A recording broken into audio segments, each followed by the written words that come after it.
It is a peculiar tragedy of human nature that a prophet is honored everywhere except in his own home, and among his own kin, and in his own house. But the tragedy becomes a crisis when that lack of honor turns into a desperate, frantic conviction that the beloved son has lost his mind. Before we walk the dusty road from the hill country of Nazareth to the shores of Capernaum to witness the day the family of God tried to arrest God for his own safety, may the Almighty God protect and bless those who subscribe and like this content for our efforts. It might seem simple to you, but it brings us great joy. Also, please mention in the comments which part of the world you are watching from, what emotion this story gave you, and do you believe? It will make us happy to reply to your comments. Now, let us enter the workshop of the sons of Joseph, where the smell of cedar sawdust is currently overpowered by the stench of scandal. The heat in Nazareth was a physical weight, a suffocating blanket that pressed down on the limestone houses and the narrow, winding streets, but for James, the eldest of the remaining brothers, the heat was internal. It burned in his gut, a mixture of shame, anger, and a protective fear that had been festering for weeks. He stood in the doorway of the workshop, a chisel in his hand, but his eyes were not on the wood. They were fixed on the group of women gathered by the village well, their heads leaned together, their whispers carrying on the dry breeze like the buzzing of flies. He knew what they were saying. In a village this small, privacy was a myth. They were talking about him. They were talking about Jesus. For 30 years, Jesus had been the pride of the house, the quiet perfection that James could never quite emulate, the dutiful son who had cared for Mary after Joseph passed. He had been strange, yes, with a depth in his eyes that could be unsettling, but he had been safe. He had been a carpenter. He had belonged to Nazareth. But then had come the baptism in the Jordan, the disappearance into the wilderness, and now, the reports from Capernaum were arriving not as trickles of news, but as a flood of hysteria. James gripped the chisel until his knuckles turned white. The reports were impossible to ignore.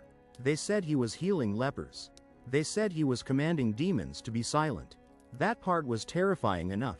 The involvement with the spirit world was a dangerous business that could bring a curse upon a family. But it was the other things that made James's stomach turn. They said he was touching the unclean. They said he was forgiving sins, a blasphemy that could get a man stoned. They said he was eating with tax collectors and sinners, dragging the family name through the mud of the Galilee. And now, the latest news was the worst of all. A merchant, stopping in Nazareth to buy grain, had brought the word that morning. Jesus was in a house in Capernaum, likely the home of the fisherman Simon, and the crowds were so intense, so crushing, that he and his disciples could not even eat bread. He was working himself to death. He was not sleeping. He was speaking in riddles, antagonizing the Pharisees, and acting with a manic intensity that looked nothing like the calm brother James remembered. The verdict in the market was clear. He is beside himself. He has lost his senses. He is mad. James turned back into the workshop, where his younger brothers, Jose, Simon, and Jude, were working in a tense silence. They felt it too, the shame.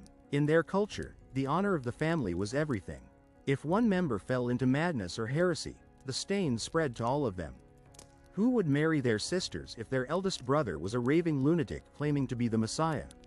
Who would buy their plows if the family was cursed? "We have to go," James said, his voice low and hard. The sound of the mallet striking wood stopped. Jose's looked up, wiping sweat from his forehead. "Go where?" "To Capernaum," James replied. "To get him." Jude, the youngest, looked anxious. "To get him? You mean visit him?" "No," James said, throwing the chisel onto the workbench with a clatter. "I mean seize him, take custody of him, bring him home. He is not in his right mind. If we don't stop him, the Romans will, or the Sanhedrin will. He is driving himself into the grave, and he is taking our reputation with him. We have to save him from himself." The decision hung in the air, heavy and inevitable. It was the duty of the kin. If a man lost his sanity, his family was responsible for restraining him, for keeping him from harming himself or others. It was an act of mercy, but it felt like an act of war. But there was one person who had to be convinced, or at least, one person who would insist on coming. Mary. James walked out of the workshop and crossed the small courtyard to the living quarters. His mother was sitting on a low stool, grinding grain. Her movements were mechanical, her face pale. She had aged since Jesus left. There was a perpetual shadow in her eyes, a look of someone waiting for a blow she knew was coming. She had heard the rumors too. A mother always hears. Mother, James said softly. She stopped grinding but didn't look up. We are going to Capernaum. Mary lifted her eyes. They were dry, but they held a depth of pain that made James look away. To see him? She asked. To bring him home, James corrected gently. You have heard the reports. He is not well. They say he doesn't eat. They say he is delirious. The crowds are crushing him, and he lets them. He needs rest. He needs us. Mary stood up, wiping her flour-dusted hands on her apron. She looked at James, and for a moment, he saw a flash of the fierce protectiveness she had always held for her firstborn. You think he is mad, she stated, not as a question, but as an accusation. I think he is exhausted, James lied, though only partially. I think he is being used by the crowds. They will consume him, Mother. They don't care about him, they only want his miracles. We are his family. We are the only ones who care about the man, not the spectacle. We have to go and take charge of him. For his own good. Mary turned away, looking out the small window toward the north, toward the Sea of Galilee. She knew things James did not. She held the memory of Gabriel, the memory of the star, the memory of the old man Simeon in the temple saying a sword would pierce her own soul. Was this the sword? To see her divine son looked upon as a madman by his own brothers? She knew he was not mad. She knew he was the Son of the Most High. But she also knew he was flesh and blood. He could bleed. He could hunger. He could be crushed. Perhaps James was right about the danger, if not the diagnosis. I will come, she said quietly. James sighed, relieved and annoyed at the same time. It would be a hard journey, but perhaps her presence would make Jesus compliant. If he saw his mother, he might snap out of this fever dream and come home. They set out at dawn the next day. The journey from Nazareth to Capernaum was not a short stroll. It was a hike of over 20 miles, descending from the high ridges of Lower Galilee down into the volcanic basin of the sea. The road was busy. This was the trade route, the Via Maris nearby, and the world was on the move. But what disturbed James as they walked was the direction of the traffic. Usually, travelers were evenly distributed. But today, it seemed the whole world was flowing in one direction, north. Toward the lake, toward him. They passed groups of people who looked like the walking dead. Lepers swathed in rags, keeping their distance but moving with a desperate, hungry urgency. Men carrying pallets with paralyzed relatives, sweating and stumbling over the stones. Women with wild, desperate eyes. James overheard their conversations as they passed. He is in Capernaum, a man with a crutch was saying to his companion. My cousin saw him yesterday. He just spoke, and the fever left. Just spoke. He is the son of David, another whispered. He is a magician, said a third. James walked with his head down, pulling his cloak tighter, hoping no one would recognize them as the family of the magician. He felt like an imposter in his own life. These people were walking toward hope. He was walking toward a scandal. They believed Jesus was the answer. James believed Jesus was the problem. The cognitive dissonance was a headache thumping behind his eyes. José's walked beside him, kicking at stones. Do you think he will resist? José's asked. He might, James admitted. That is why we are all here. If we have to bind him, we will. It is better he be bound by us and brought home to rest than bound by the Romans and dragged to a cross. Simon and Jude were silent, terrified by the prospect of physically restraining their older brother. The very idea seemed unnatural. Jesus had always been the one with the authority, even when he was silent. To lay hands on him felt like touching the Ark of the Covenant, but the fear of the shame was stronger than the fear of the man. They camped that night in the hills overlooking the Sea of Galilee. The water below was a sheet of black glass, reflecting the stars. The towns along the shore, Magdala, Capernaum, Bethsaida, were clusters of flickering orange lights. Capernaum was the brightest. Even from this distance, James imagined he could hear the hum of the crowd, a low vibration of chaos. Mary sat by the small fire, staring into the flames. She had not spoken much during the walk. She was moving into a different realm of understanding. She remembered the boy who stayed behind in the temple at 12 years old. Did you not know I must be about my father's business? He had said then. He had been lost to them for 3 days then. Now, he was lost to them again, consumed by that same business. She prayed silently, a prayer without words, asking the father to protect the son from the love of his family. The next morning, the descent into Capernaum was like walking into a riot. The closer they got to the fishing village, the denser the crowd became. It wasn't just locals anymore. There were people from Syria, from the Decapolis, from Jerusalem, from Judea, and from beyond the Jordan. It was a crushing mass of humanity, smelling of sweat, sickness, and livestock. They reached the outskirts of the town and the atmosphere changed. It wasn't just crowded, it was charged. The air felt thick, electric, as if a storm were about to break, but the sky was clear blue. "Where is he?" James asked a man who was selling water to the thirsty pilgrims. The man laughed, a harsh, incredulous sound. "Where is he? Follow the noise, friend. He is at the house. But you won't get near. The whole world is there." James pushed forward, using his broad carpenter's shoulders to clear a path for Mary. "Make way," he muttered. "Make way." "Who are you pushing?" A large man growled. "We're his family," Jude blurted out before James could stop him. The man's face changed. He looked at them with a mixture of awe and pity. "His family? You poor souls. He is not the man you knew." They pressed on.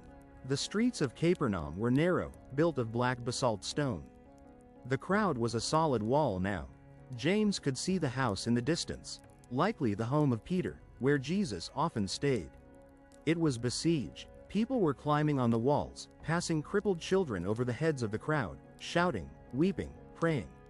It was pandemonium. It was hysteria. And from the center of it all, they could hear his voice. It wasn't the screaming of a madman. That was what stopped James in his tracks. He expected to hear raving. He expected to hear the incoherent babbling of a breakdown.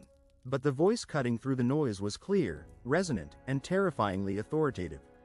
He couldn't make out the words yet, but the tone was one of absolute command. "See?" Simon whispered. "He sounds strong. He sounds manic," James countered, though his own conviction wavered. "He hasn't stopped. Look at this. It's unsafe." They finally reached the edge of the inner circle, but they could go no further. The press of bodies was immovable. They were stuck on the periphery, outsiders to the event that was consuming their brother. And then, they heard the other voices. Standing near the edge of the crowd, distinct in their fine robes and clean appearance, was a group of scribes who had come down from Jerusalem. They were the official investigators, the watchdogs of orthodoxy.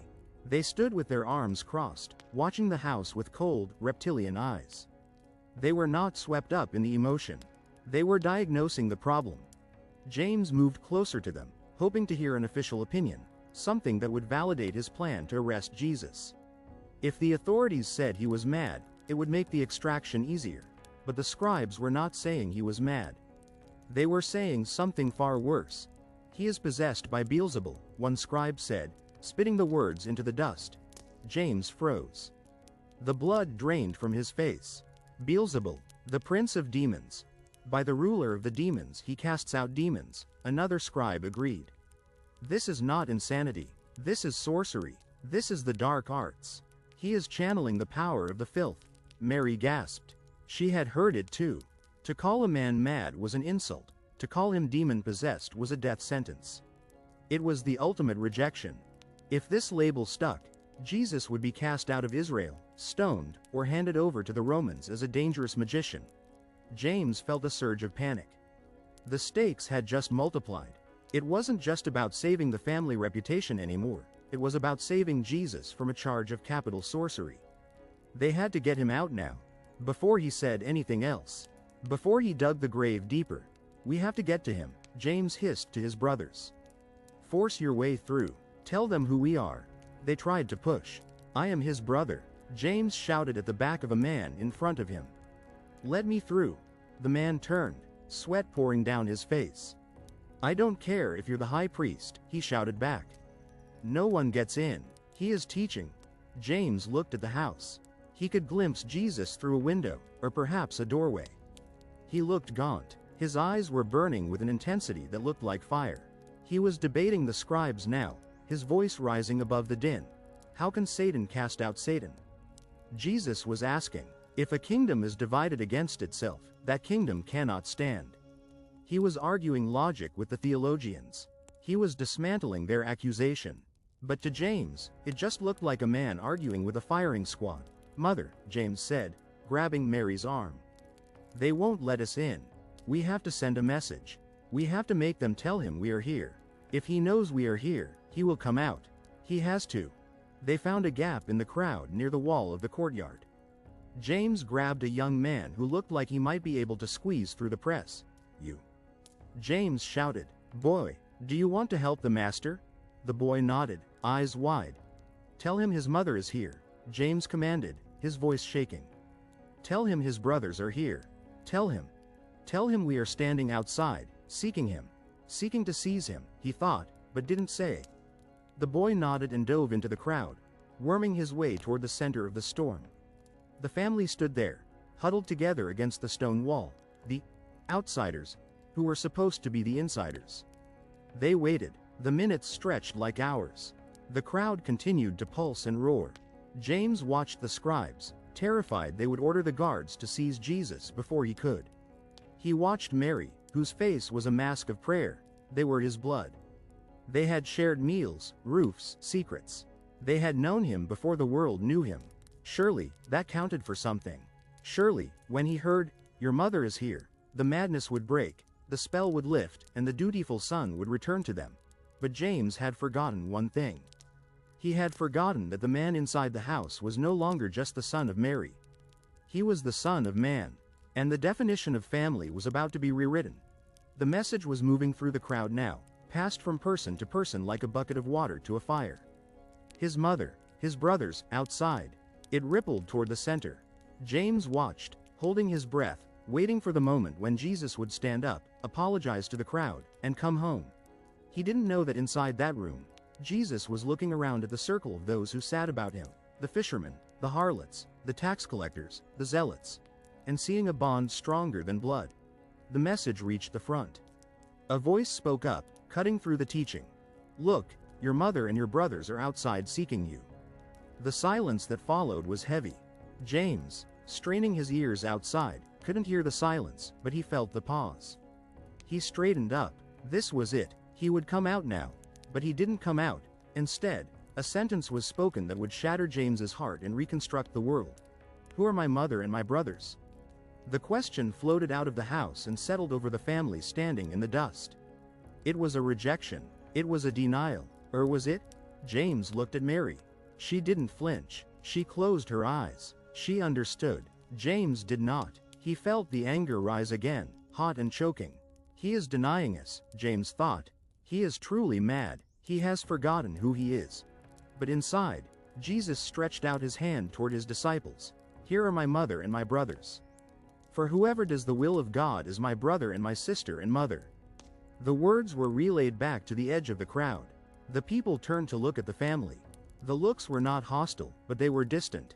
The crowd understood something the family did not. They were the new family. The bloodline of Nazareth had been superseded by the bloodline of the Spirit. James stood there, humiliated. He had come to arrest a madman, and instead, he had been dismissed by a king. The attempt to seize him had failed not because of guards or walls, but because Jesus had simply redefined the jurisdiction.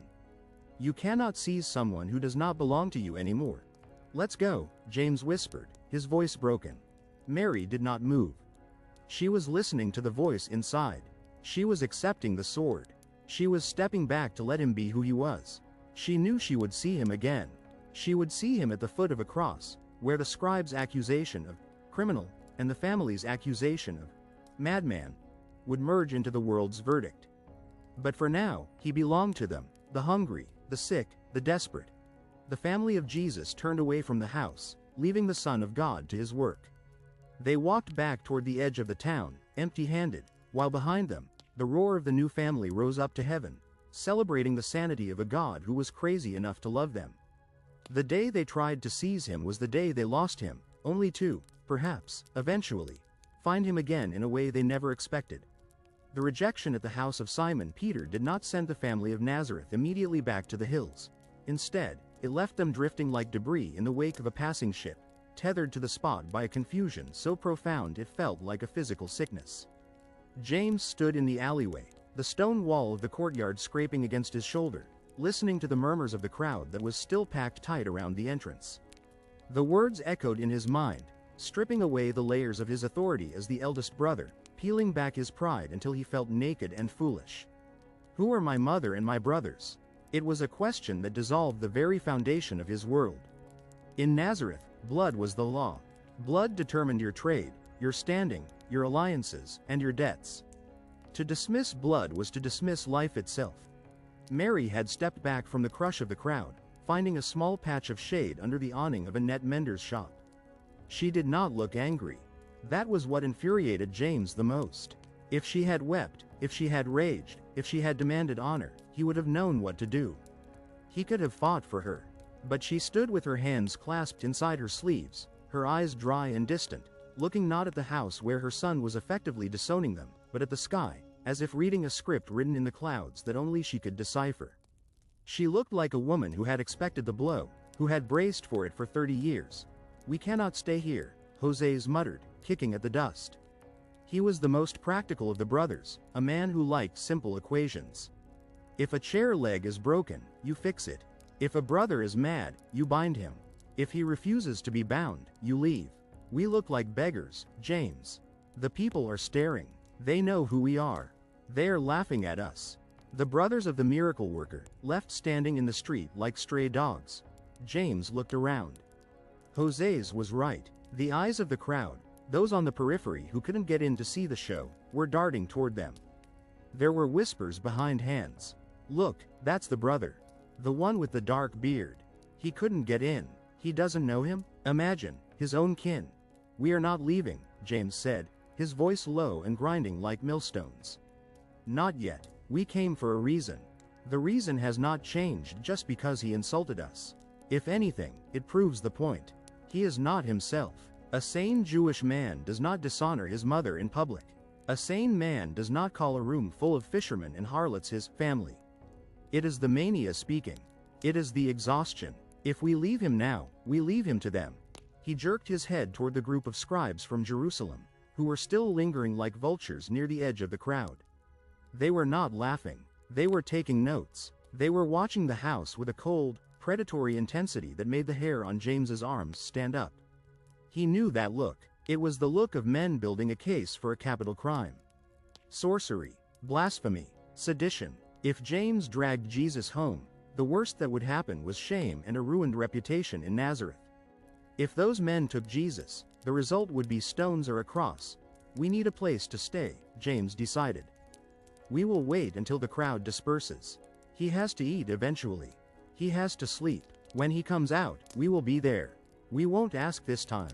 We will take him."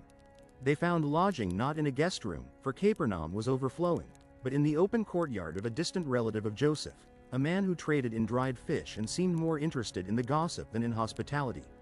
He gave them mats in a corner near the storage sheds, where the smell of salt and fish guts was overpowering. The brothers sat in the dark, chewing on stale bread they had brought from home. The sounds of the city drifted over the walls, the barking of dogs, the shouting of drunks, and the distant, ceaseless hum from the direction of Peter's house. Simon and Jude fell asleep quickly, exhausted by the emotional toll of the day. Mary sat apart, her back against a crate, her eyes closed, her lips moving in silent prayer. James sat awake, staring at the stars, wrestling with a grief he hadn't expected. He missed his brother. He didn't miss the Messiah. He didn't believe in the Messiah, not this one. He missed Jesus. He missed the quiet man who knew the grain of the wood, who shared the burden of the taxes, who sat at the table and broke bread without thousands of people screaming his name. He felt as though Jesus had died, and this figure inhabiting his body was a stranger, a terrifying, powerful stranger who was setting fire to their lives. The night passed slowly, a restless vigil. Before the sun fully breached the horizon, the noise in the city changed. It wasn't the static hum of a stationary crowd anymore, it was the sound of movement. Footsteps, thousands of sandals slapping against the stone and the hard-packed earth. The sound of a river of people flowing. James shook José's awake. "They are moving." The family gathered their few belongings and hurried out into the street. The flow of the crowd was heading south, out of the narrow streets and toward the open shoreline of the Sea of Galilee. "He is going to the water," someone shouted. "He is going to teach by the sea." James felt a surge of adrenaline. The open air, this was better. In the house, Jesus was fortified, protected by walls and a gatekeeper. By the sea, there were no walls. There was space. Perhaps they could get close to him there. They joined the stream of humanity. The desperation of the crowd was even more palpable in the morning light. James saw a woman carrying a child whose legs were twisted like dried roots. He saw a man with hollow, blackened eyes led by a rope. He saw the poor, the Amharet's, the people of the land whom the Pharisees despised, flocking to his brother like moths to a lamp. It terrified him. This kind of influence was dangerous. Rome tolerated religions, but Rome did not tolerate mobs. When they reached the shore, the scene that greeted them was staggering. The beach was a sea of heads, a tapestry of brown and gray cloaks stretching as far as the eye could see. And there, bobbing on the water a few yards from the shore, was a fishing boat. Jesus sat in the stern. He had put a stretch of water between himself and the people, using the natural amphitheater of the cove to amplify his voice. James stopped at the top of the sloping bank. He could see Jesus clearly now. The morning sun caught the water, creating a halo of light around the boat. Jesus looked tired, yes. His hair was windblown, his shoulders slightly slumped. But when he raised his hand, the roar of the crowd died instantly. It was an unnerving display of power. No priest in the temple commanded silence like that. The family stood on the periphery again. There was no getting through. But this time, they could hear. The water carried his voice with crystal clarity. James crossed his arms, preparing to hear the ravings of a madman, the incoherent shouting that would prove his theory and justify his intervention. He waited for the paranoia, for the delusions of grandeur. Listen. A sower went out to sow. The voice was calm. It was steady. It had the cadence of a storyteller, the rhythm of a man who knows exactly what he is saying. And as he sowed, some seed fell along the path, and the birds came and devoured it. Other seed fell on rocky ground, where it did not have much soil, and immediately it sprang up, since it had no depth of soil. And when the sun rose, it was scorched, and since it had no root, it withered away. James frowned. Agriculture. He was talking about farming. It was mundane. It was simple. Where were the demons? Where were the claims of divinity? This sounded like the talk of a peasant, not a madman. But as Jesus continued, James realized the simplicity was a veneer. There was a weight to the words, a hidden architecture. He spoke of thorns choking the life out of the grain.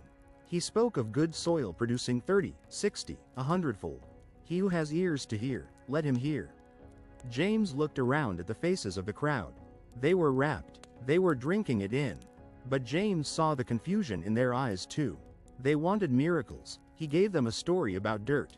James felt a flicker of the old familiarity. This was the Jesus who used to speak in riddles at the dinner table, who would answer a question with a question until you were forced to think for yourself. It was annoying. It was brilliant. But was it madness? It doesn't make sense, José's whispered. Why is he talking about seeds? They want healing. He is losing them. He is not losing them, Mary said softly. He is sifting them. James looked at his mother. She was watching the boat with an intensity that bordered on pain. She understood something he didn't.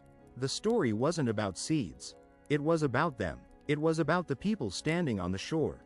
The hard path, the rocks, the thorns, the good soil. Which one was James? He felt a prick of defensiveness. He wasn't the hard path. He was the responsible one. He was the one trying to save the family. Jesus continued to teach. He spoke of a lamp brought in to be put under a basket. For nothing is hidden except to be made manifest, nor is anything secret except to come to light. James felt a cold chill. The secret, the family secret, the birth, the rumors that had dogged them for 30 years. Was he going to reveal it all? Was he going to rip the veil of privacy they had so carefully maintained? Then, the mood on the shore shifted. James saw movement to his left. The scribes, the group from Jerusalem, had arrived. They were not listening to the parables. They were pushing through the crowd, not with the desperation of the sick, but with the arrogance of authority. They were heading toward the water's edge, toward a small skiff that could take them out to the boat. James realized with a jolt that the scribes weren't just observing anymore. They were making a move. They intended to confront him on the water, to interrupt the teaching, to humiliate him before the crowd. We have to stop them, James said, almost involuntarily. Stop who? Simon asked them. The Jerusalemites. Look at them. They are like wolves. James began to move, pushing through the crowd, not toward Jesus this time, but toward the scribes. He didn't know what he was going to do. He just knew that if anyone was going to take Jesus, it had to be his family, not these vipers. He reached the shoreline just as the leading scribe was arguing with a fisherman, demanding the use of his boat. There is no room. The fisherman was shouting, "The master is teaching. By whose authority does he teach?" The scribe snarled, "He casts out demons by the prince of demons. We have the warrant to question him." The accusation again. Beelzebul. The crowd nearby recoiled. The word was a poison. People began to mutter, "Demons? Is that how he does it? Is he a sorcerer?" The doubt rippled through the gathered mass like wind through wheat. James stepped forward. He was a broad man, his hands hardened by years of shaping timber. He stepped between the scribe and the fisherman. "He is not possessed," James said. His voice was loud, rough. The scribe turned, his eyes narrowing. He looked James up and down, noting the Galilean dress, the sawdust in the hem of his tunic. "And who are you, peasant, to tell the Sanhedrin what is spirit and what is flesh?" "I am his brother," James said. The scribe's face changed. A slow, cruel smile spread across his lips. "Ah, the brother, the carpenter James, yes? We have heard of you. You are the righteous one, the one who keeps the law." He stepped closer, invading James's space. "You are here to take him home, are you not? We heard you were outside the house yesterday. We heard he rejected you. We heard you think he is beside himself." James hesitated. The trap was sprung. If he admitted he thought Jesus was mad, he validated the scribes. If he denied it, he validated Jesus's ministry, which he didn't believe in. "He is unwell," James said, choosing his words carefully. "He is exhausted. He is not thinking clearly. That is not possession. That is fatigue. He needs rest, not an inquisition." The scribe laughed, a dry, humorless sound. "Fatigue does not give a man the power to silence mutes. Fatigue does not drive 2,000 swine into the sea. You are a simple man, James. You see a fever, we see a devil. If you are truly his brother, if you truly care for his soul, you will stand aside. You will let us do our work. We will excise the demon, or we will excise the man. Either way, Israel is cleansed." He moved to push past James. James didn't move. He planted his feet in the wet sand. "You will not touch him," James said. "Not today." The scribe looked at James, then at the crowd that was watching the confrontation. He saw the size of the carpenter, and the murmuring of the people who were beginning to bristle at the interruption. He sneered. "Have it your way, carpenter. Take him, bind him, drag him back to your hill. But know this. If he remains here, if he continues to blaspheme, we will not need your permission next time. We will bring stones." The scribes turned and retreated, melting back into the crowd like dark oil. James stood shaking, the adrenaline crashing in his veins. He looked out at the boat. Jesus had stopped speaking. He was looking across the water, directly at James. Even from that distance, James felt the weight of that gaze. It wasn't gratitude. It wasn't anger. It was a terrifying, knowing silence. Jesus knew exactly what had just happened. He knew James had defended him, and he knew why. Not out of faith, but out of pity. The teaching ended as the sun reached its zenith. The heat was becoming unbearable. The crowd began to thin slightly, people seeking shade and food. James waded back through the sand to where Mary and the others waited. "They are going to kill him," James said, his voice flat. "It's not just talk. They hate him. They are afraid of him. Did you speak to them?" Mary asked. "I told them he was sick," James said, looking down. "I told them he was just tired. I bought us time. But we have to move. When he comes to shore, we take him. No arguments. We grab him and we go." But Jesus did not come to shore. As the family watched, the disciples in the boat hoisted the small sail. Other small boats that had been waiting near the shore began to follow. They were moving out, deeper into the lake, heading east. "He is leaving," Jose's cried. "He is crossing to the other side," James watched in disbelief. The other side was the Decapolis. Gentile territory, pig country. Why would he go there? It was an escape. He was running, or he was invading. "We have to follow," Simon said. "We have no boat," James snapped. And we cannot walk around the lake today. It's too far." He stood on the shore, impotent, watching the small flotilla of boats drift further and further away, shrinking into specks against the shimmering blue of the sea. He felt a profound sense of failure. He had come to save Jesus, and Jesus had simply sailed away. Then, the sky changed. It happened with the sudden violence that the Sea of Galilee was famous for. One moment, the sky was a hard, bright azure. The next, a darkness spilled over the cliffs of the Golan Heights to the east, a bruising purple mass of clouds that swallowed the sun. The wind didn't build, it struck. A wall of air hit the surface of the lake, turning the placid water into a churning cauldron of whitecaps. The crowd on the shore began to scream and run for the trees. Sand whipped up in blinding clouds. The temperature dropped 20 degrees in seconds. The boat. Mary screamed. Her voice was torn away by the wind, but James saw her face. She was pointing at the lake. The boats were gone, swallowed by the waves. The storm was a monster. Waves 6, 7 feet high were smashing against the shore. Out in the deep, they would be double that. No fishing boat could survive this. It was a killer storm. They ran for the shelter of the same net mender's shed they had stood by earlier. The structure groaned under the wind. Rain began to fall, not in drops, but in sheets, horizontal and stinging like hail. "He is gone," José's yelled over the roar of the wind. "He is dead. We tried to save him, and he ran right into the grave." James held onto the wooden post of the shed, staring out into the gray chaos. He felt a cold, sick knot in his stomach. This was his fault. If he had been faster, if he had seized him yesterday. The scribes were right. It was demonic. The weather itself was attacking him. Or maybe God was judging him. Maybe this was the end of the madness. A watery grave in the middle of a cursed sea. He thought of the stories Jesus had told that morning. The seed, the lamp, "Let us cross to the other side," he had reportedly said. It sounded like a suicide mission now. Mary was on her knees in the dirt of the shed. She wasn't screaming anymore. She was rocking back and forth. James knelt beside her. "Mother," he shouted. "We can't do anything. It's in God's hands." She grabbed his wrist. Her grip was iron. "He is not dead," she whispered, though he could barely hear her. "He cannot die like this. Not by water. It is not the water." The storm raged for an hour. It tore thatch from roofs. It uprooted palm trees. It was a fury that felt personal, as if the elements themselves were trying to erase the man in the boat. James found himself praying, pleading with the God of his fathers to spare the brother he thought was insane.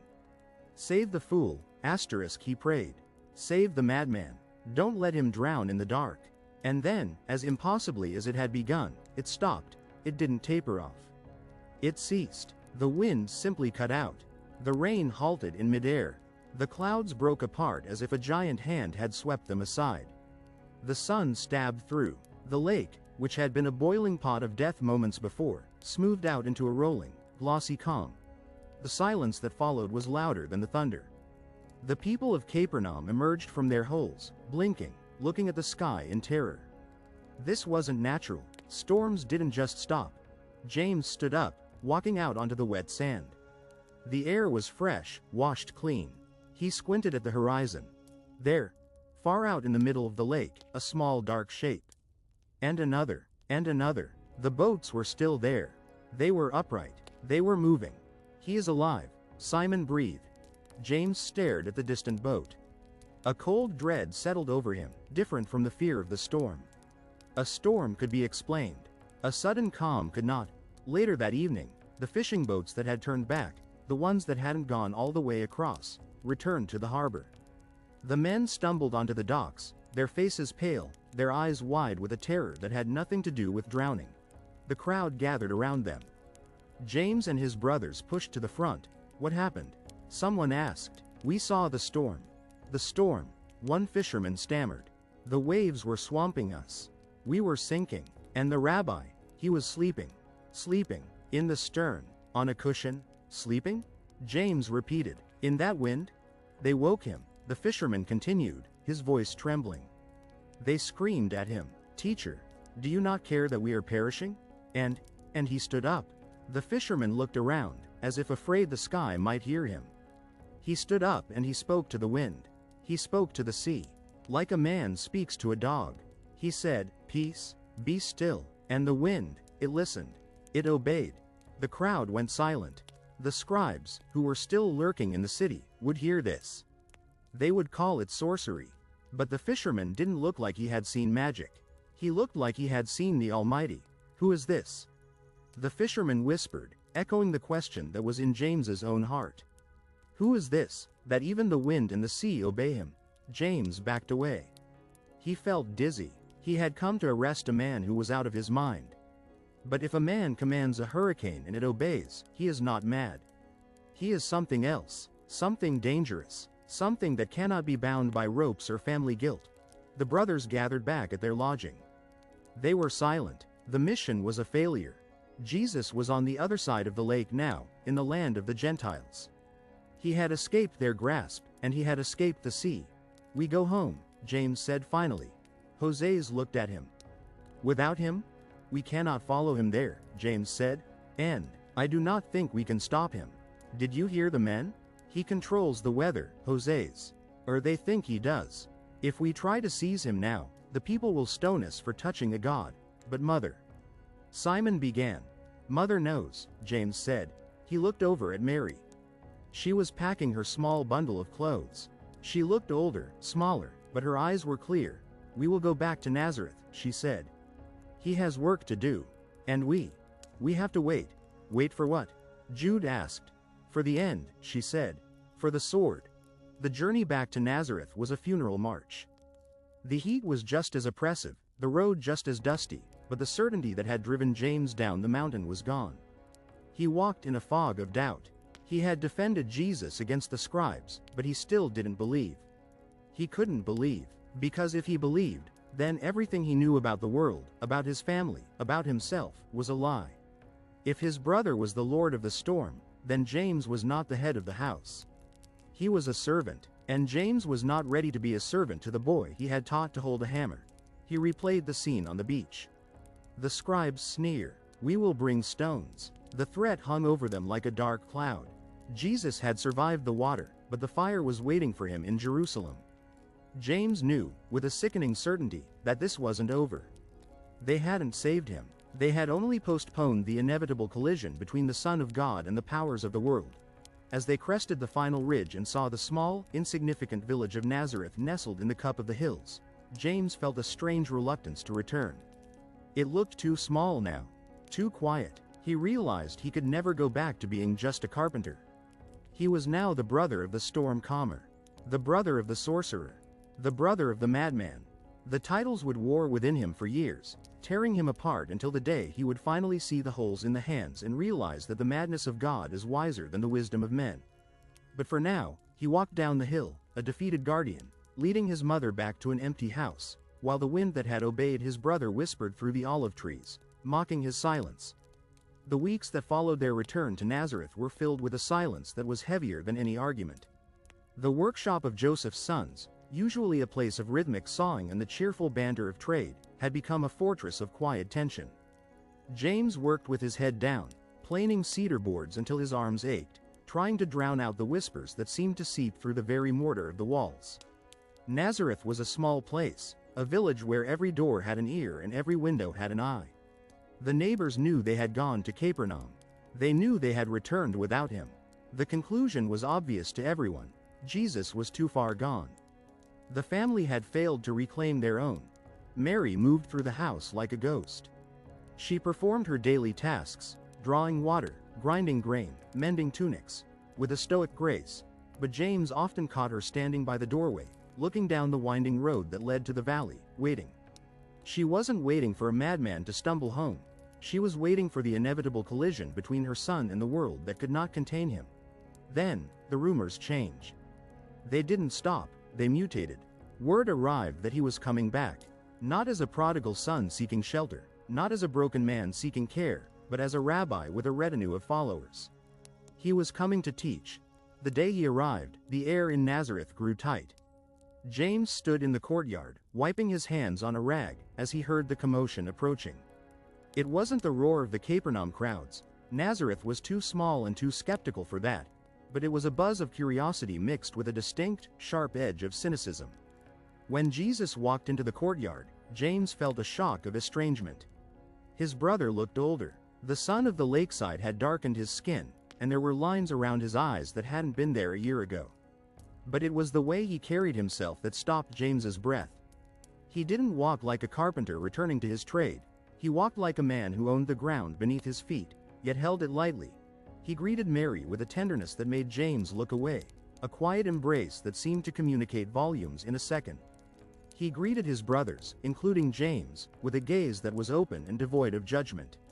He didn't mention the day outside Simon Peter's house. He didn't mention the storm. He simply asked for water, washed the dust from his feet, and sat. But the space around him felt charged, as if the air pressure had dropped. The disciples who came with him, Peter, large and loud, John, young and watchful, hovered protectively, creating a buffer that James couldn't penetrate. The Sabbath came 3 days later. It was the day of reckoning. James knew it, the town knew it, and surely Jesus knew it. The synagogue of Nazareth was a small, stone structure, the heart of their community. It was where James had learned the Torah, where Jesus had sat beside him for 30 years listening to the elders drone on about the law. Today, it was packed. Every man in the village was there. They weren't there to pray, they were there to judge. They wanted to see the miracle worker. They wanted to see if the carpenter's son had really lost his mind or if he had found some dark power. James sat near the back, flanked by Jose's and Jude. He felt a nauseating mixture of protectiveness and dread. He wanted to shield his brother, but he also wanted to hide. He saw the faces of the men he did business with, the smith, the potter, the farmers. Their expressions were hard, arms crossed over their chests. Show us, their eyes said. Entertain us, or trip, so we can mock you. The service began. The prayers were recited, the rhythm familiar and soothing, but the tension underneath was like a taut wire. Then, the Shazan, the synagogue attendant, brought out the scroll of the prophet Isaiah. He handed it to Jesus. Jesus stood up. He walked to the bema, the reading platform. He unrolled the scroll. His hands were steady. These were the hands that James knew, hands that had held planes and hammers, hands that had a small scar on the left thumb from a slip of the chisel years ago. Now, they handled the word of God. He found the place. His voice rang out, clear and unhurried, filling the small stone room. The Spirit of the Lord is upon me, because he has anointed me to proclaim good news to the poor. He has sent me to proclaim liberty to the captives and recovering of sight to the blind, to set at liberty those who are oppressed, to proclaim the year of the Lord's favor. He rolled up the scroll, gave it back to the attendant, and sat down. In the synagogue tradition, the teaching was done from a seated position. Silence descended. It was absolute. Every eye was fastened on him. James held his breath. This was the moment. Would he preach a standard homily? Would he talk about moral fortitude? Jesus looked at them. He looked at the elders who had scolded him as a boy. He looked at the neighbors who had whispered about his birth. He looked at his brothers, huddling in the back in their shame. Today this scripture has been fulfilled in your hearing. The gasp was audible. It was a declaration of war. He was claiming the anointing. He was claiming to be the Messiah. For a moment, there was a strange, collective pause. The sheer audacity of it, coupled with the grace and power of his delivery, stunned them. James heard a man near him whisper, "What words? Grace, wisdom." But then, the gravity of Nazareth reasserted itself. The familiarity that breeds contempt rose up like bile. Is not this Joseph's son? Someone shouted from the side. Is this not the carpenter? Another voice joined in, harsher this time. The son of Mary, and brother of James and Jose's and Judas and Simon? Are not his sisters here with us? James flinched as his name was spoken. The connection was made. He is just one of them.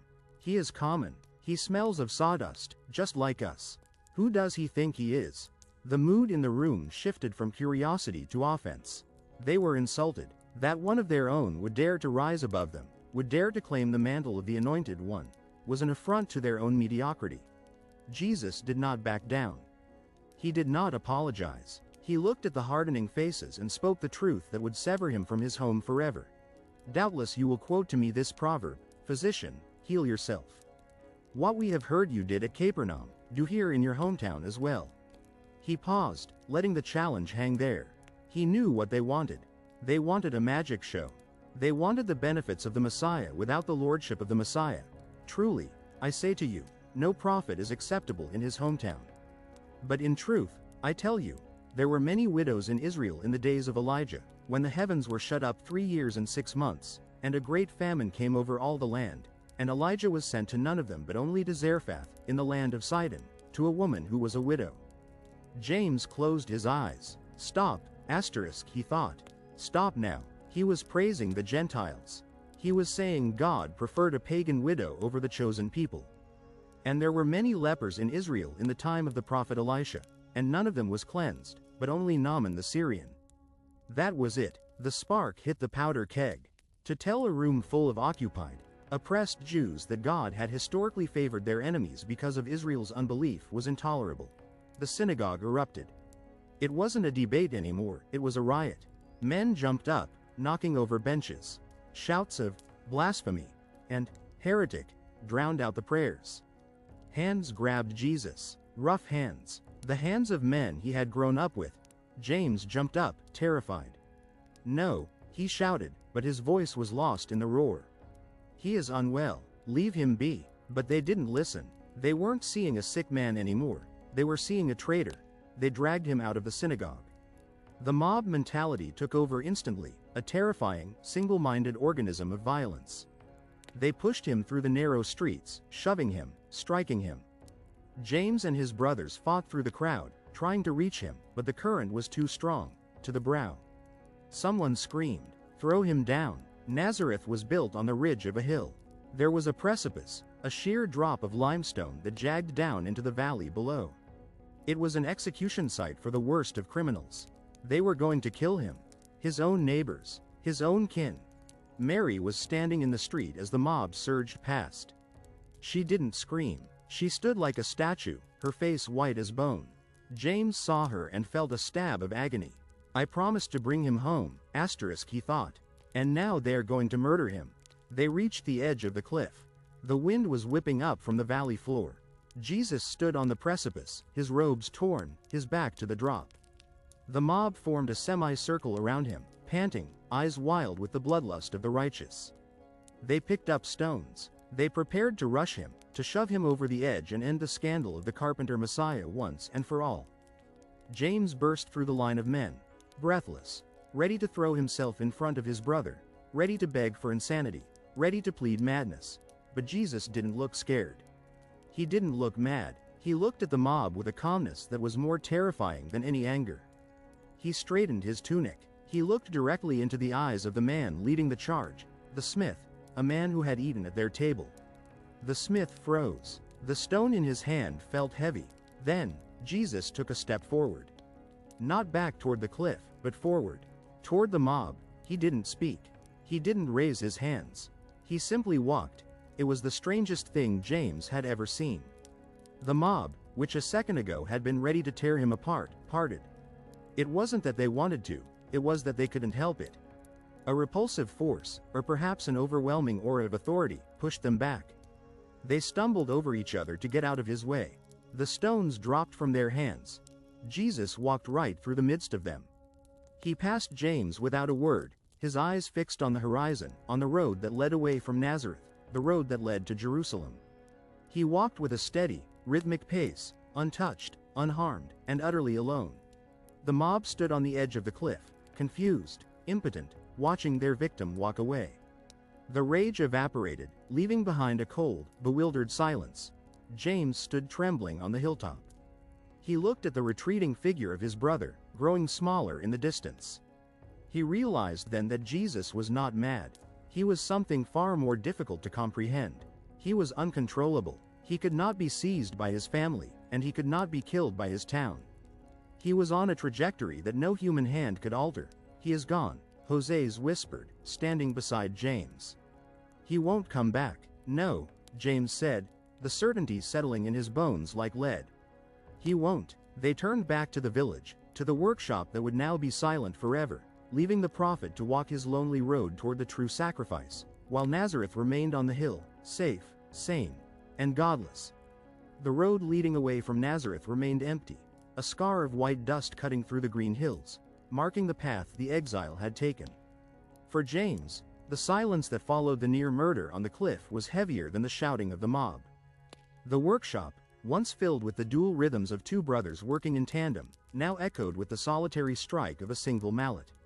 The shadow of Jesus hung over every finished table and every mended plow, a ghost of a life that had been traded for a destiny James could not yet comprehend.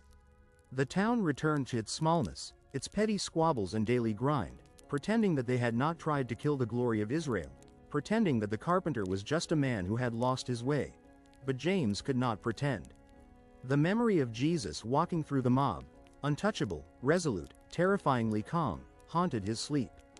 The diagnosis of insanity that the family had clung to as a shield now felt like a condemnation of their own blindness. It became clear, in the slow, grinding months that followed, that the madness did not belong to the one who healed the sick and calmed the seas. The madness belonged to a world that wanted to silence him. The family had wanted to seize him to save him from himself, to bind him with the ropes of domestic safety. They had failed because he was not theirs to keep. He belonged to the road. He belonged to the cross. The news eventually reached the hill country of Galilee, carried by pilgrims returning from the Passover in Jerusalem with ash on their heads and terror in their eyes. They had finally seized him. Not the family, with their clumsy hands and worried hearts, but the empire and the temple. They had done what James had proposed in the dark alley of Capernaum. They had bound him. But they did not bind him with the cords of kinship to bring him home. They bound him with nails to a Roman tree to send him to the grave. When James heard the report, the trial, the flogging, the darkness at noon, he felt the crushing weight of the irony. He had wanted to arrest Jesus to prevent exactly this. He had wanted to declare him mad to save him from being declared a criminal. But the will of the Son was harder than flint. He had walked into the fire with his eyes open. It should have been the end. The shame of the crucifixion should have buried the memory of the Nazarene forever. James prepared to live out his days as the brother of the cursed one, the kin of the failed Messiah. But the story refused to stay in the tomb. Whispers of an empty grave began to drift north. Then came the sightings: Mary Magdalene, Peter, the 12. And then, the moment that would break James and remake him. The ancient creed would later simply say, "He appeared to James." It was a private meeting, unrecorded by the scribes, a confrontation between the brother who doubted and the brother who conquered death. James saw the hands. He saw the scars. He looked into the eyes he thought he knew, the eyes he had once looked at with pity, and saw the burning fire of the Alpha and the Omega. The madness was revealed as the wisdom of God. The insanity was the foolishness of the cross that destroyed the wisdom of the wise. In that silence, the carpenter died, and the servant was born. The final scene of the family does not take place in Nazareth, nor outside a house in Capernaum standing in the dust of rejection. It takes place in Jerusalem, in an upper room. The same family that had once stood outside, calling for him to come out, was now gathered inside, waiting for the promise. James, Jose's, Simon, Jude, and Mary were there. They were no longer trying to seize him, they were waiting to be seized by his spirit. They had finally ceased to be merely his kin according to the flesh and had become his brothers and mother according to the will of God.